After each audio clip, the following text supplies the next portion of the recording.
104, 105. వసుమనాః. వసుమనాః ప్రశస్తం మనో యస్య సహ వసుమనాః ఇతి. ప్రశస్తం మనో యస్య సహ వసుమనాః అంటే ప్రశస్తమైనటువంటి మనసు కలిగిన వాడు. సరేనా? ఇంతకుముందు చూసాం వసంతి అంటే వసు. ఇప్పుడు ఆయన మనసు ఎట్లాంటిదో చెప్తూ ఉన్నాడు భగవంతుడు. ఎట్లాంటి మనసు అండి? ప్రశస్తం మనః యస్య, ఎవరి యొక్క అయితే మనసు అయితే ప్రశస్తంగా ఉందో, సహా వసుమనాః, ఆయన్ని వసుమనాః అని అంటారు. ఏంది అది ప్రశస్తంగా ఉండడం అంటే ఏంటి అనేది మనకు కావాలి. మనసు అందరికీ ఉంది, ఇక్కడేదో భగవంతుడికి కూడా ఉందని చెప్తున్నాడు, నాకు తెలియదు. కానీ మరి అట్లా అనుకున్నప్పుడు ప్రశస్తం మనో యస్య సహ వసుమనాః, ప్రశస్తమైనటువంటి మనసు కలిగినవాడు. ఎట్లాగండి? ప్రశస్తమైన మనసు మనకు ఉంది, మనది ప్రశస్తమైన మనసు కాదు, భగవంతుడిది ప్రశస్తమైన మనసు. ఎందుకో తెలుసా? రాగద్వేషాదిభిః క్లేశైః, ఫస్ట్ పాయింట్. మదాదిభిః ఉపక్లేశైః. చూసారు? రాగద్వేషాదిభిః క్లేశైః, రాగద్వేషాలు అనేటువంటి క్లేశాలు లేనటువంటి మనస్సు అది. మదాదిభిః, మదం అంటే తెలుసు కదా మీకు, మదమాత్సర్యాలు అంటే అరిషడ్ వర్గాలు, కామ క్రోధ లోభ మోహ మద మాత్సర్యాలు. కాబట్టి మదాదిభిః ఉపక్లేశైః, అవి క్లేశములు, ఇవి ఉపక్లేశములు. కాబట్టి రాగద్వేషాదిభిః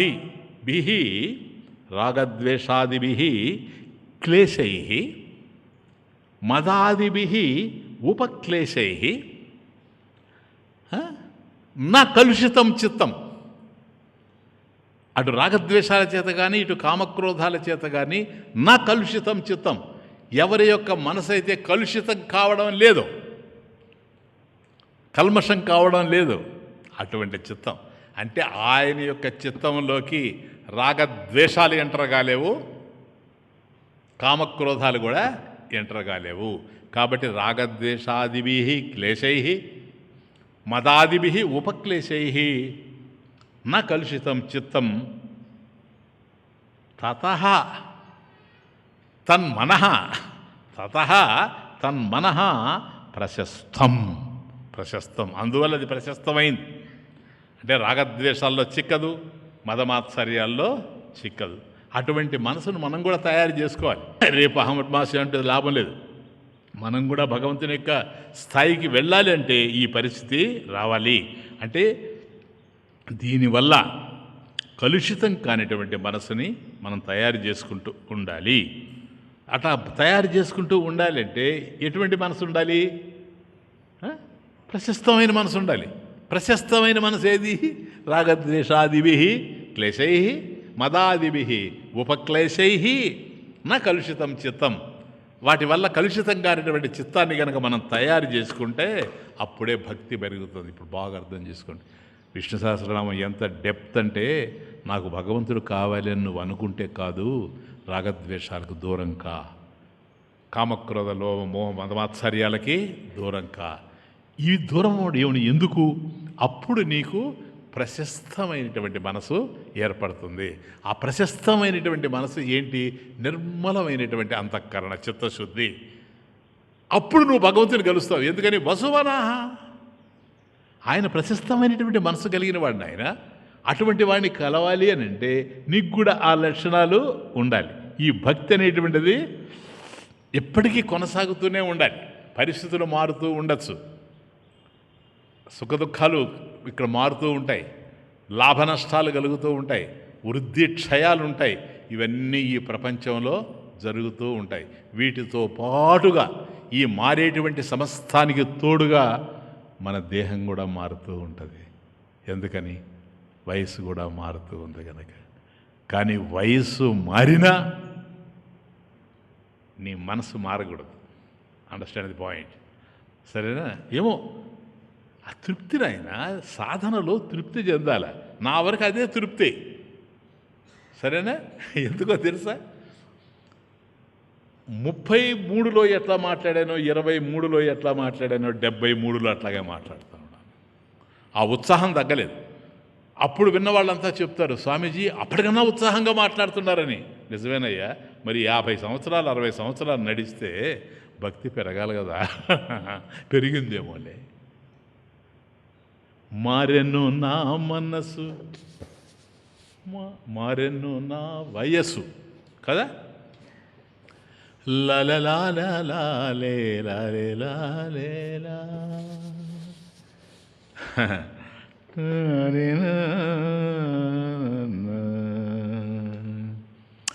నిన్ను మరచి నేను మనజాలరా, నిన్ను మరచి నేను మనజాలరా, తాళజాలరా తాళజాలరా, నిన్ను మరచి నేను మనజాలరా. గుర్తుపెట్టుకోండి, ఎప్పుడు కూడా మన మనసు నిర్మలంగా ఉండాలి. ఇది ఇప్పుడు చెప్పినట్టుగా వసుబనాహ అటువంటి మనసు, ప్రశస్తమైనటువంటి మనసుని కలిగి ఉండాలి అని అంటే రాగద్వేషాలు లేకుండా, కామక్రోధాలు లేకుండా ఉండాలి. ప్రపంచంలో ఎన్నో మారిపోతూ ఉంటాయి. అవేంది మారేది? మన జీవితమే మారిపోతూ ఉంది. మారెను నా మనసు, మారెను నా వయస్సు, మారదు నా మనసు, మారెను నా వయస్సు, మారదు నా మనసు, ఏనాటికైనా నీదేరా.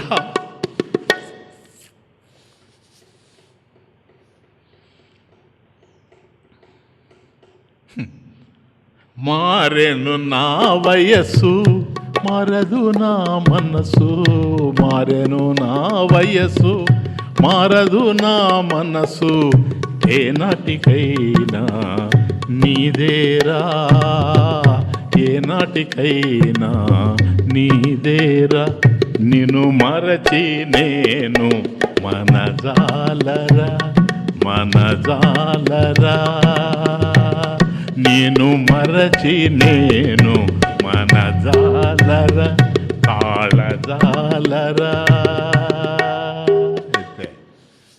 కాబట్టి ఇంత మార్పులు చెందుతూ ఉన్నాయి. ఎన్నెన్నో జరిగిపోయినాయి జీవితాల్లో. జన్మనిచ్చినాడు కళ్ళ ముందే పోయారు, కొరువు పెట్టి పంపించేసాం. కలిసి పుట్టినవాడు ఎటు పోయినారో ఏమో, ఎక్కడ ఉన్నారో ఏమో, ఆ ధ్యాసే లేదు. సుఖాలు వెంబడించాయి, దుఃఖాలు వెంబడించాయి, శిష్యులు వెంబడించారు. సుఖపెట్టిన శిష్యులు ఉన్నారు, దుఃఖపెట్టిన శిష్యులు ఉన్నారు. అవన్నీ భరించాం. ఇవన్నీ మారుతూ ఉన్నాయి. వాటితో పాటుగా వయసు కూడా మారుతుంది. అది దాని పాయింట్. మారేను నా వయస్సు. చూసారా, 74 వచ్చిందంటే చిన్న విషయం కాదు కదా. మారేను నా వయస్సు, మారదు నా మనసు. భగవాన్ నీకు తెలుసు, ఇతరులకు తెలిసినా తెలియకపోయినా, నిన్ను పట్టుకున్న రోజు పాదాలు ఎట్లుందో మనసు అట్లాగే ఉంది. సరేనా? దాన్ని ఎంబిలిష్ చేసుకుంటూ పోవడమే కానీ అది ఎక్కడగా ఇంకో రకంగా పోలే. మారేను నా వయస్సు, మారదు నా మనసు, మారేను నా వయస్సు, మారదు నా మనసు, ఏనాటికైనా నీదేరా, ఏనాటికైనా నీదేరా, నిన్ను మరచి నేను మనజాలరా, తాళజాలరా, తాళజాలరా. అచ్చా, సరేనా? కాబట్టి ఎట్టి పరిస్థితుల్లో కూడా మన మనసును ఆ విధంగా పెట్టుకోవాలి. ఇది ప్రధానమైనటువంటి విషయం. 105. సరేనా? నెక్స్ట్ 106. వసుమనాః సత్యః. సత్యః అవితథ రూపత్వాత్ సత్యః. అవితథ రూపత్వాత్ పరమాత్మా సత్యః. వితథ అంటే సత్యం కాని దాన్ని వితథ అంటారు. వితథ అంటే సత్యము కానిది అని అర్థం. ఏదైతే సత్యం కాదో దాన్ని వితథ అంటారు. ఇది అవితథ రూపం.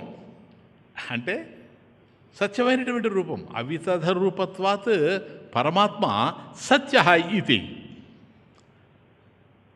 కాబట్టి ఇది నశించేది కాదు, మార్పు చెందేది కాదు, అబద్ధం కాదు, సత్యం. అంటే సత్యం ఎట్లాంటిది? కాలత్రయ ప్రతిష్టది, 3 కాలాల్లో ఉంటుంది. ఆ ఉండేది ఏదో అది సత్యం. ఆ సత్యమే ఉంది ఈ ప్రపంచంలో, ఇంకేమీ లేదు. ఇంకా మిగతాదంతా కూడాను వితథ, నశించేది. అవితథ, నశించది ఏవైతే ఉందో, అవితథ ఏదైతే ఉందో అది సత్యము. ఇప్పుడు ఉదాహరణకి మనం అనుకుంటాం,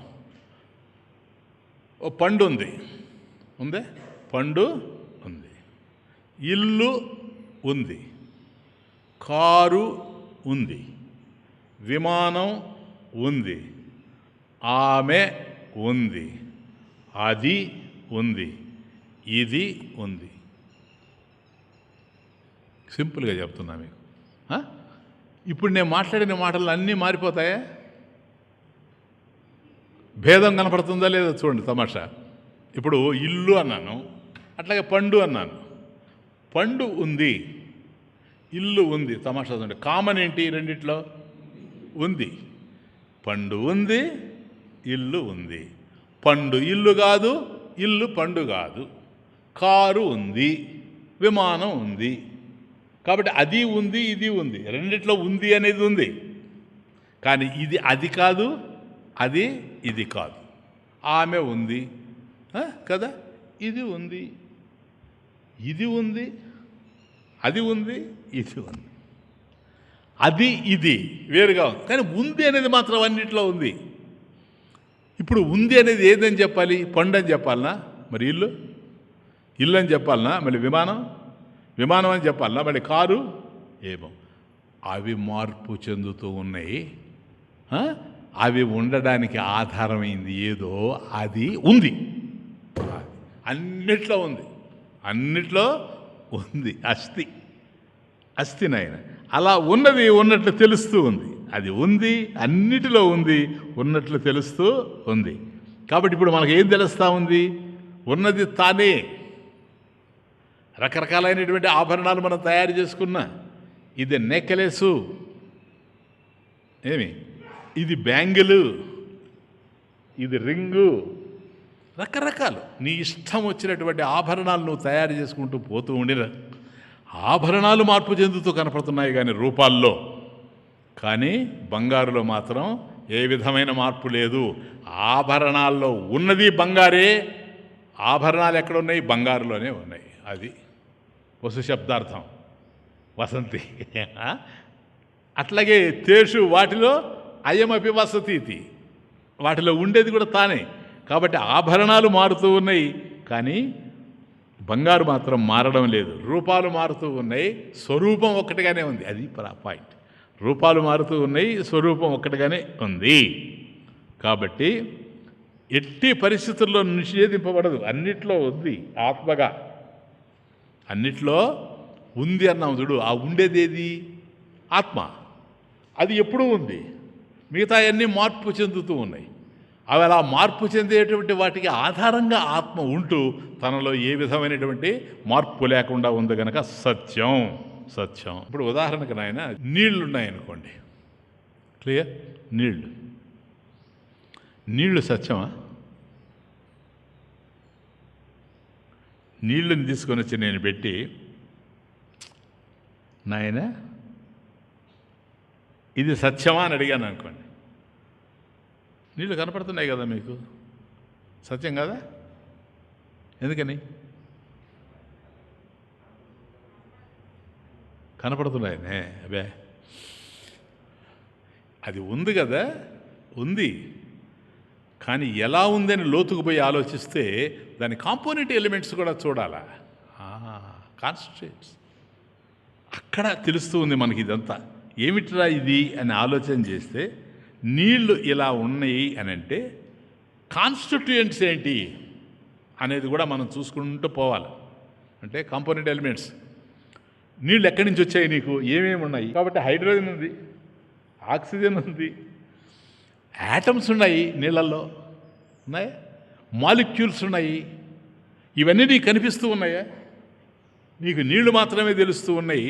కానీ ఆ నీళ్లుగా ఉండడానికి నీకు అణువులు ఉండాలి, పరమాణువులు ఉండాలి. ఇవన్నీ కలిస్తేనే నాయన, బాగా అర్థం చేసుకోండి. కాబట్టి ఉన్నాయి, ఇట్లా ఉంటాయి ఎప్పుడు కూడా. సపోజ్ అవి లేవనుకో, అందుకనే నీళ్లు అలా పెడితే అవి ఆవిరైపోతాయి కొంతకాలానికి. కానీ ఇవి ఉంటాయి. యాటమ్స్ ఎక్కడికి పోవు, మాలిక్యూల్స్ ఎక్కడికి పోవు. ఈ యాటమ్స్, మాలిక్యూల్స్ ఇవన్నీ ఉండడం వల్లనే, ఇవి సహకరించడం వల్లనే నీళ్లు కనపడుతూ ఉన్నాయి. కాబట్టి నీళ్లకు ఆధారంగా ఇవి ఉన్నాయి. కాబట్టి ఉన్నది ఏమిటి అన్నప్పుడు నీళ్లు అని మనం చూస్తామే కానీ ఈ ఆధారమైనటువంటి వాటిని చూడలేము. అట్లాగే ఈ ప్రపంచంలో ఏది పట్టి చూచినా దానికి ఆధారంగా ఉండేటువంటిది పరమాత్మే కానీ, ఆత్మే కానీ, చైతన్యమే కానీ రెండవ వస్తువు కానీ కాదు. అన్నిటికీ ఆధారమైనటువంటిది, సద్రూపంలో ఉండేటువంటిది. పైగా ఇవి నిషేధింపబడుతూ ఉంటాయి, కానీ అది నిషేధింపబడదు. వాటర్ ఉండి లేకుండా పోతుంది, కానీ మాలిక్యూల్స్ ఉంటాయి, యాటమ్స్ ఉంటాయి. అర్థమవుతుందా ఇప్పుడు మీకు? కాబట్టి ఇది నిషేధింపబడుతూ ఉంది, అది నిషేధింపబడదు. అది ఎప్పుడూ ఉంటుంది. సదసద్భ్యాం అనిర్వచనీయం. సద్ అసద్భ్యాం, సదసద్భ్యాం. సదసద్భ్యాం అంటే సత్ అసత్ భ్యాం అని, అంటే ప్లూరల్.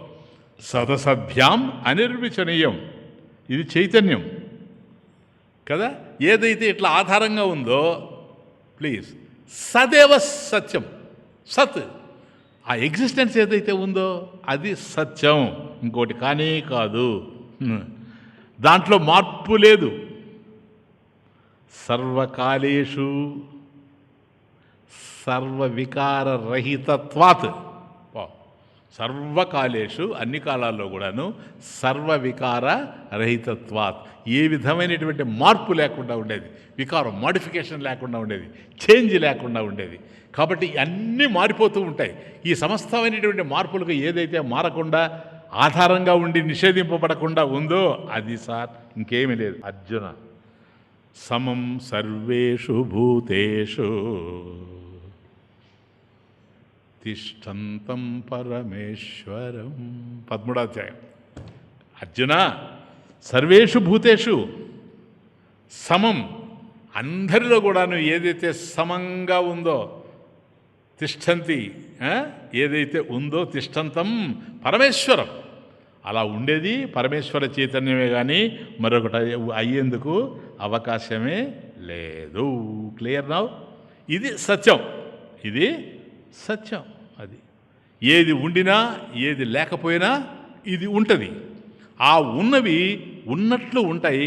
ఉన్నాయి కనుక అవి సత్యం అనుకుంటూ ఉంటావు. ఇప్పుడు నా దేహం ఉంది, నీకు కనపడతా ఉంది, కనపడుతూ ఉంది కనుక నా దేహం సత్యం అనుకుంటావు. నువ్వు అనుకో, నేను తప్పుని కాదనడం లేదు. రేపు నువ్వు బాధపడితే నేను చేయగలిగేది కూడా ఏంటి. కాబట్టి నీకు ఏదైతే సత్యంగా కనపడుతూ ఉందో ఈ శరీరం, ఈ శరీరాన్ని ప్రధానంగా చేసుకొని నువ్వు జీవిస్తూ ఉన్నావో, రేపు ఈ శరీరం ఉండదు. దాన్నే సత్యం అనుకోవడం వల్ల, ఆ శరీరం లేకపోతే మనం బ్రతకలేమని అనుకోవడం వల్ల ఈ ఆత్మహత్యలు జరగడం, ఇవన్నిటికీ కారణం అదే. సూసైడ్లు ఇవంతా జరుగుతున్నాయి. ట్రైన్ కింద పడ్డాం. ఎందుకని? నా భర్త చనిపోయాడు, నేను చనిపోతాను. నా భార్య చచ్చిపోయింది, నేను చచ్చిపోతాను. నా కొడుకు చనిపోయాడు, నేను చనిపోతాను. ఎందుకు? నీకు అతనికి ఏం సంబంధం? మీరిద్దరూ కలిసి పుట్టారా? ఒక చోట నుంచి వచ్చారా? ఒకే విధంగా వచ్చారా? తెలియడం లేదు. కాబట్టి ఏదైతే కనిపిస్తూ ఉందో అది సత్యం అనుకుంటూ ఉన్నాడు. వచ్చిన బాధ అంతా అక్కడ. ఈ దేహం కనపడుతూ ఉంది, దేహం సత్యం అనుకుంటూ ఉన్నాడు కనుక ఈ దేహంతో తాదాత్మ్యం చెంది జీవిస్తూ పోతాడు సార్. కాబట్టి ఈ దేహాలు ఉండొచ్చేమో కానీ ఎప్పుడూ ఉండవు. కాబట్టి ఇవి సత్యం కాదు. వితథరూపత్వాత్, ఇవి అవితథరూపత్వాత్ పరమాత్మ సత్య. కాబట్టి ఏ విధమైనటువంటి మార్పు లేకుండా ఉండేటువంటి వాడు పరమాత్మ. రామ రామ జయ రాజా రామ, రామ రామ జయ సీతారామ, రామ రామ జయ రాజా రామ, రామ రామ జయ సీతారామ, రామ రామ జయ రాజా రామ, రామ రామ జయ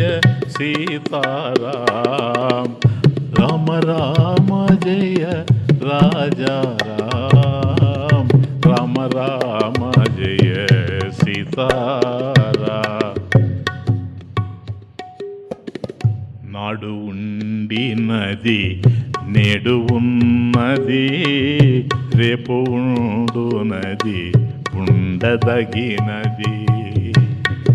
చూసారా అస్తి? నాడు ఉండినది నేడు ఉన్నది రేపు ఉండునది ఉండదగినది. అది ఇది కానిది అద్భుతమైనది, అది ఇది కానిది అద్భుతమైనది, అన్నిటికీ ఆధారమైనది. అది ఇది కానిది, అది ఇది కానిది అద్భుతమైనది, అన్నిటికీ ఆధారమైనది. ఆరని దీపము అఖండము, ఆరని దీపము అఖండము, జీవుల గమ్యము చైతన్యము. ఆరని దీపము అఖండము, జీవుల గమ్యము చైతన్యము. నాడు ఉండునది నాడు ఉండినది నేడు ఉన్నది రేపు ఉండునది ఉండదగినది. త్రికాలములందు నాడు నేడు రేపు 3 కాలాల్లో ఉండేది. అటువంటిది ఏది చూపిస్తారు మీరు? ఏది లేదు. కాబట్టి అది అన్నారా? కాదు. ఇదే కాదు. అది ఇది కానిది అద్భుతమైనది, అది ఇది కానిది అద్భుతమైనది, అన్నిటికీ ఆధారమైనది, అన్నిటికీ ఆధారమైనది. ఆరని దీపము అఖండము, ఆరని దీపము అఖండము, జీవుల గమ్యము చైతన్యము. ఆరని దీపము అఖండము, జీవుల గమ్యము చైతన్యము. రామ రామ జయ రాజా రామ, రామ రామ జయ సీతారాం. అదే ఇప్పుడు సత్య ఎన్ని కోణాల్లో చూసాం, సైంటిఫిక్గా కూడా చూసాం. సరేనా? ఓకే. ఇది సమం కదా, అంటే ఎప్పుడు మార్పు లేనిది. నెక్స్ట్ చూడండి.